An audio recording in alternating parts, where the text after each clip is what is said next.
बसून शेतकरी निराशेने वापस आला। न्याय मागण्यासाठी राजधानीच्या सीमेवर बसून शेतकरी निराशेने वापस आला आणि मग शेतकरी शेतात जॉबवर गेला आपली बैलगाडी पार्किंग मध्ये लावली टाटाजवळ लावलेल्या साहित्य मशीनवर बोट ठेवलं आणि 11 क्षेत्रग्रामयुक्त ऑफिस उघडलं खिडक्या खुर्चीवर बसून कामकाजाची पाहणी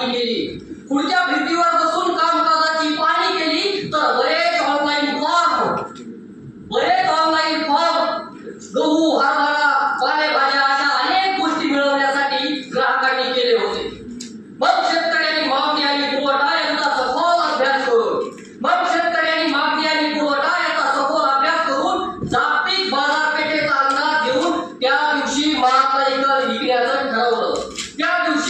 विकण्याचं ठरवलं आणि ऑफिस बंद करण्यासाठी बाहेर आला तर माल खरेदी करण्यासाठी ऑफिसच्या बाहेर भली मोठी ग्राहकांची रांग दिसली।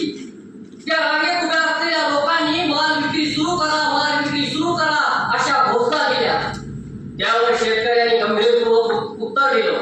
उत्पादनाच्या तुलनेत बाजारभाव कमी असल्यानं आज विक्री बंद आहे।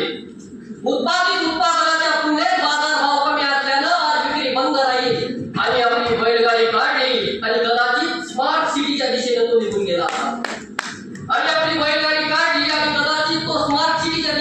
गेला असावा। जमाव हताश झाला आणि जर पावलांनी हळूहळू पांगू लागला।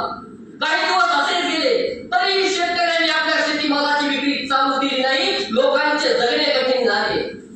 जनतेने याला कटाळून सरकारकडे जाब मागितला। सरकारने यावर शेतकऱ्याला जाब मागितला। असं का? त्यावर शेतकरी गंभीरपूर्वक बोलला, देश कृषीप्रधान झालाय। धन्यवाद। क्या बात।